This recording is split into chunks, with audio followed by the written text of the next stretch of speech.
start with a question about which is it's now important in Latvia, and many discussions is going on about this Zapad exercise. What's your opinion about this, and how do you see from your point of view on the situation? Well, I view Zapad as exactly the sort of exercise that any armed forces of any nation would want to conduct. It's all about ensuring readiness, capability. It's training, and when armies and armed forces are not on operations, they train, and that's what we do. So I don't view this as anything out of the ordinary at all. The Russians have been very open with us. They've briefed us about the scale and the scope of the exercise. They've invited NATO to send observers, and NATO has taken up that invitation. So I don't see anything that we should be concerned about with Zapad. Then next question about Syria conflict, which was going on, and now a little bit more discussions is going on. How do you see NATO role in this case, of Syria case? Well, NATO, of course, will only take any action or undertake any action when the political leadership of the alliance makes the necessary decisions in the North Atlantic Council.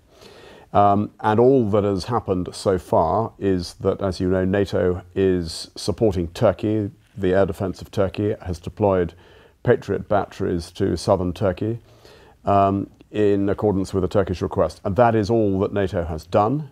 And until such time as there are further decisions in the North Atlantic Council, that is all that NATO will do. But I don't know what the future will hold, and I would not rule out anything. What are the NATO's expectations from the nations in a post-ISAF period?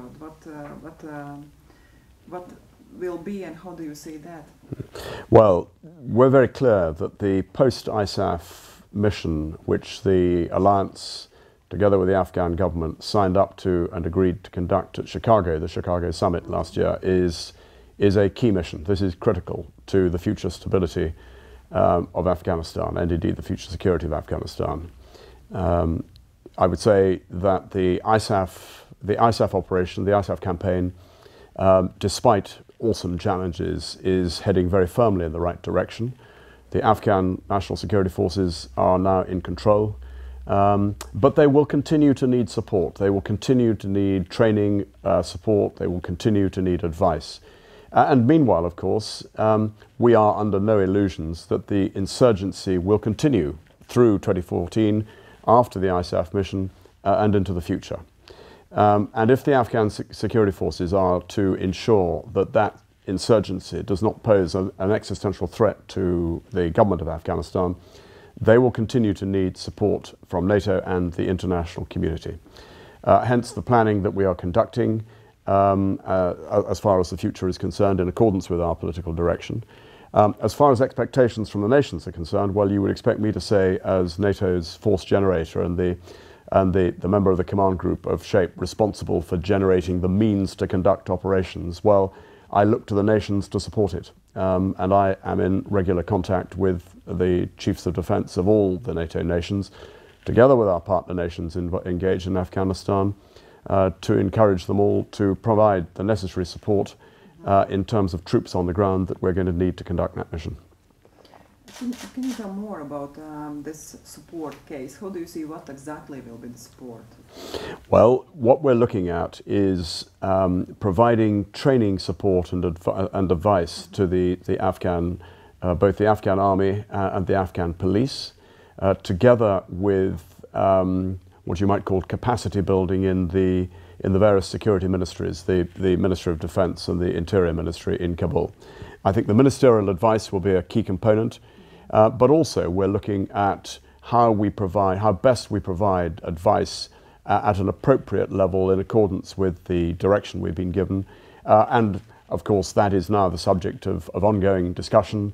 And you wouldn't expect me to go into detail about operations. Suffice it to say that I'm sure that at the end of the day, we will produce a robust mission that provides what the Afghan National Security Forces need. Thank you. Then next one question is about NRF training and certification. How do you see the development of this NRF training and certification, and maybe implementation of the Connected Forces initiative? Well, I think this is really important. I think most of us believe, and I certainly believe this, that when the ISAF mission comes to an end at the end of 2014, this will really bring to a close almost 2 decades of NATO's force structure being defined by the need to service and support enduring out-of-area expeditionary commitments. We've seen the years of operations in the Balkans.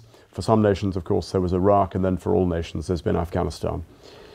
What does the future hold? Well, I think NATO needs to focus, number one, on defence. What does defence mean in the 21st century?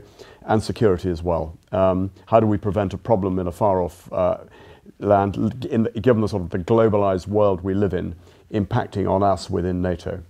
And the key to this is training. I'm sure the key to ensuring we are ready and capable, both to prevent a problem becoming a crisis, but also to respond as necessary to a crisis, either within the NATO area or external to the NATO area, but still of strategic importance to NATO.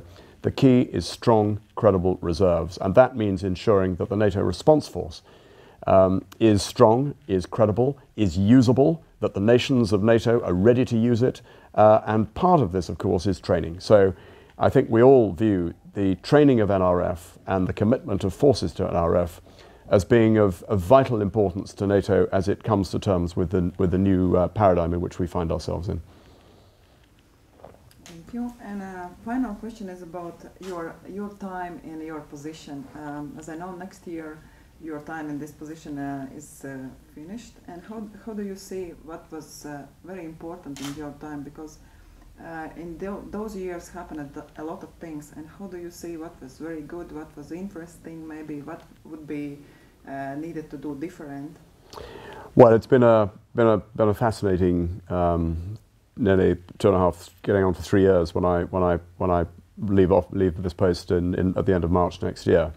Of course, it's been a period characterised by operations and continued operations. Of course, as soon as my first day in post was the day the North Atlantic Council discussed the no-fly zone over Libya. So Libya focused attention. And I think one saw there NATO coming together in a very strong, robust way to implement an operation in accordance with the UN Security Council resolution. And that operation, in accordance with the limited aims it set itself, was successful.